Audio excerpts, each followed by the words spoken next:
Sobrang hangin. Tahimik dito, wala gaanong mga turista ako nakikita. So tingnan natin doon sa may sentro nila. 5 minutes walking para makarating tayo doon sa Old Town na sinasabi.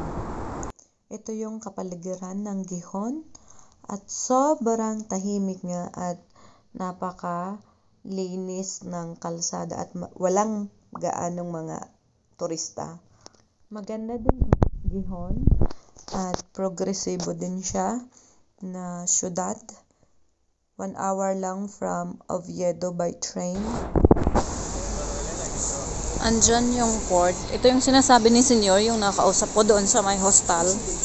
So, sabi niya maliit lang itong Gihon at ako ay makakapaglibot-libot dito.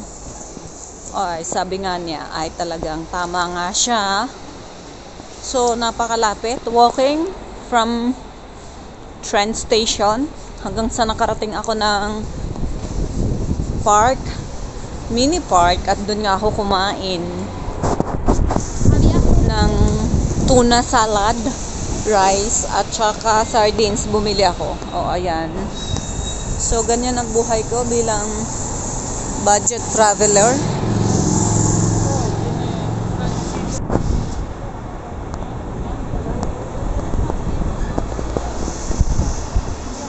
Tikman natin yung kape nila later. So, sa unahan, mayroong Carrefour dyan, no? 21 hours. I mean, 9 to 21 ang open. Ayan. Here it is. Hindi man ngayon summer. Yan, andito na nga ako sa port. So, may malapit ditong isang beach. Puntahan natin yun. Oh, ayan, maraming tao dito na naggagala-gala. Oh. Hindi pa siya oras ng pagbi-beach at malamig nga. Pero sakto lang yung ganitong weather kapag wala siyang hangin. Kaso it's windy kaya siya ay nagpapalamig masyado. Andito yung aking bag sa likod. Yan. Ganyan ako dahil nag-out na tayo ng umaga sa hostel natin sa Oviedo at andito na tayo sa Gihon. Less or more 30 minutes ang biyahe by train. Kaya yon, much better na ako ay mag-backpack kasi at least makakapag-gala-gala ko. Pwede ring iwan sa mga storage locker, pero I'd rather to choose na bitbitin siya kasi in case na ako ay diretso nang umuwi, diretso na, hindi ko na kailangang balikan pumunta doon sa may storage locker. So dito pala sa Gihon ay madaming beach. May mga beaches din pala na magaganda. Hindi tulad sa Madrid, wala talaga siyang dagat. Nasa gitna siya. Ang Barcelona ay meron. Oh, ganda. Ayan, busy din si na kuya, oh, gumagawa ng barko.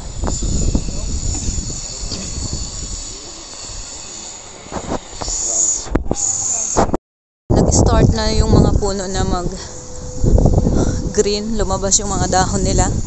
Pero yung iba green na, yung iba medyo kalbo pa. Ito yung sinasabi ni Senyor na playa.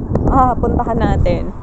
Panalo si Senyor, At ito nga ang tinulungan niya ako kahapon. Kung ano nga pumunta, sabi niya by walking lang ay okay na. Itong mga puno dito sa park ay ayan, kalbo pa. Nag-i-start pa lang yung mga dahon. So kung ako'y nakarating dito kanina, ako'y dito kumain. Pero dahil gutom na nga ako, umupo na ako doon. Kailangan ko ng energy para maglakad-lakad. At tayo ay budget traveler. Hindi tayo nagta-taxi. Hindi rin tayo nagbabas. In case na kailangan nating magbus, babas tayo. Sinong may sabing kapag spring, walang pumupunta ng beach? Ayun, ang dami pala. Pero more on sa sila activities. May mga nagpa-volleyball. Puntahan natin ito nga at mukhang ang pino-pino niya. Ito yung buhangin sa hihon. Parang mamula-mula. Compare sa iba na puti. Katulad nito, oh. Kapag nabasa siya.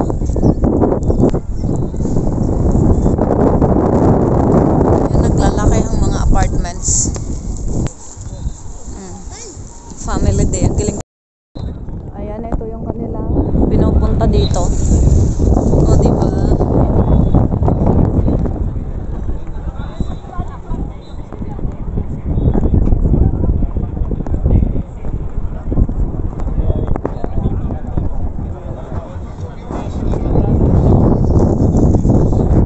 O, ayan, dito, oh. May tindahan ng hotdog stand.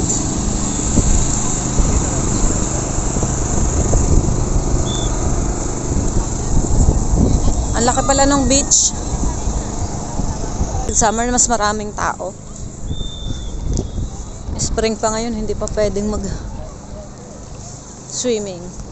Ito talagang gusto ko sa Espanya, kahit saang lugar may mga benches para kumain ka, umupo. Ayan. O diba, ang cute. Tatlo pala itong building na mukha siyang barko.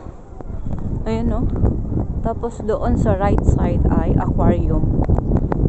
So, yun ang sinasabi ni Senyor na aquarium. Yun.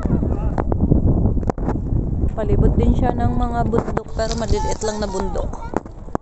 Ayan. May pinipilahan dito sa isang building, hindi ko alam kung ano to. Ito yung pinapilahan nila. Ayun yung restaurant na yan. Siguro sa baba, mayroon din yan. Yun, no?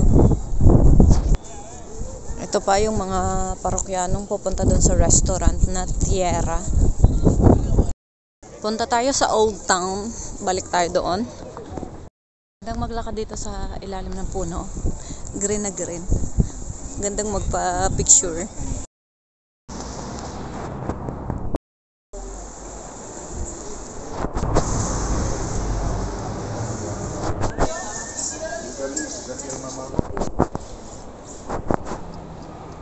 So ito na yun, yung Casco Viejo, yung Old Town.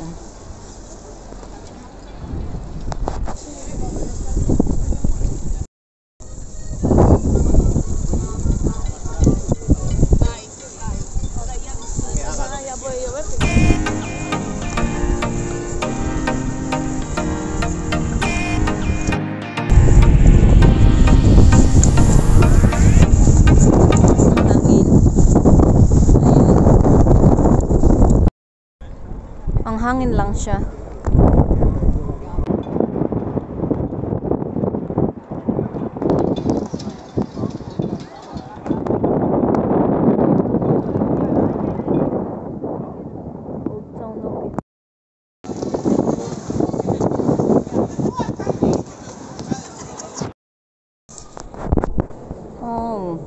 Parang ito yung Plaza Mayor nila. Asturias at Quezon. Yun, no? Iba-iba yun. Yung may mga amag. At nakabili nga ako ng sidra. Mas mura siya, 350 lang. Ito yung mga local products nila na binibenta. Galing.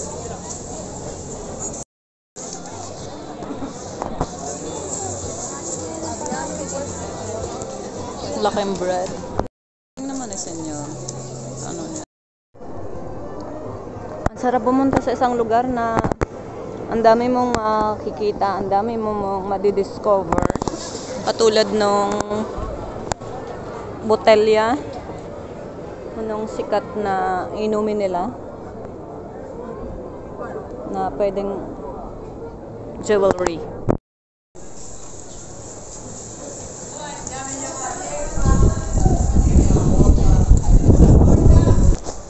Makikita mo nga yung talagang super old na.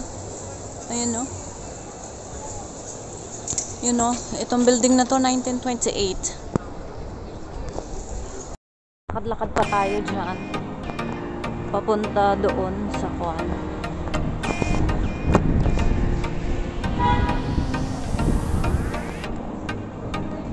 Ang dami ding mga turista ha.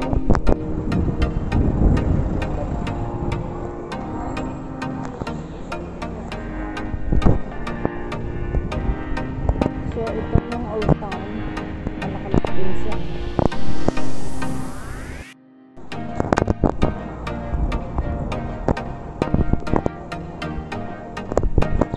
Naglalabasan yung mga tao kasi lunchtime na.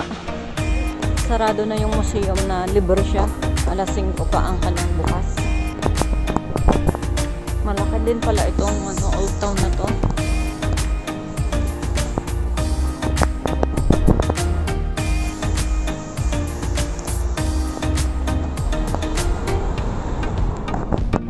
Punta tayo dyan.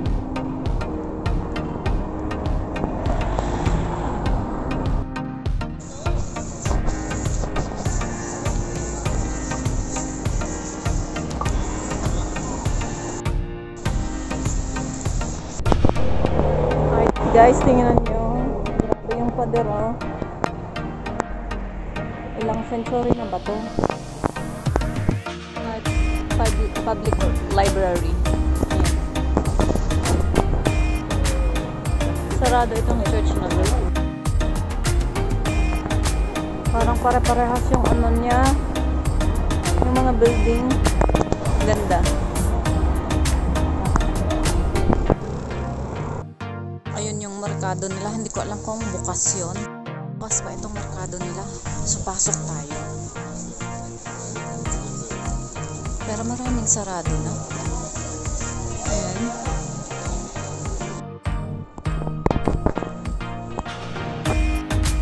So, pabalik na tayo dito sa side na to.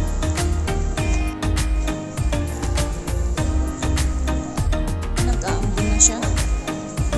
Maulan dito sa Hihon. Alas 3 na. Ayun, may orasan doon.